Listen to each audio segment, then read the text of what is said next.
Il y a 3 choses que j'aurais aimé savoir quand je me suis lancé sur comment vendre mes musiques. Le premier point, c'est que la qualité de la musique n'est pas égale au prix. Le tarif n'a aucun lien sur ta qualité d'humain, sur la qualité de tes musiques ou la qualité de tes mix. La réalité, c'est que les gens donnent un prix sur la valeur qu'ils considèrent être la bonne pour toi. Et souvent, quand toi tu proposes un tarif plus bas parce que tu estimes ta valeur plus basse que ce qu'elle n'est réellement. Un bon exemple de ça, c'est est-ce que tu as déjà négocié avec tes clients? Si tous tes tarifs ont été validés du premier coup, c'est probablement que tu n'étais pas assez cher. Autre point, c'est que la concurrence n'existe pas vraiment. Alors effectivement, il peut parfois y avoir des moments où tel compositeur va être pris sur tel projet et quand il y a plusieurs compositeurs en lice, certains vont être choisis plus que d'autres.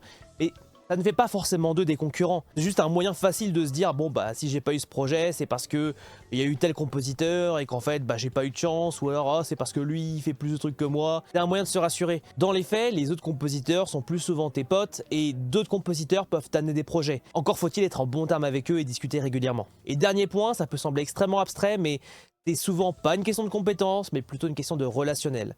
Les gens les plus sympas, qui sont les mieux en termes de marketing, de communication, sont souvent ceux qui se vendent le mieux et qui ont le plus de projets. À l'inverse, des gens qui peuvent être très compétents mais qui sont extrêmement mauvais, qui communiquent pas, qui se montrent pas, et malheureusement c'est souvent ceux qui disparaissent de l'industrie parce que si on ne te voit pas, si on ne te connaît pas, si on n'a jamais discuté avec toi, on n'aura peut-être pas forcément envie de bosser avec toi parce que les gens préféreront quelqu'un de très sympa mais qui est un peu moins compétent que quelqu'un d'extrêmement compétent mais qui est absolument désastreux dans la communication, qui insulte les gens, qui est agressif, etc. En bref, soyez des bons humains avec juste ce qu'il faut de compétences pour pouvoir remplir les missions.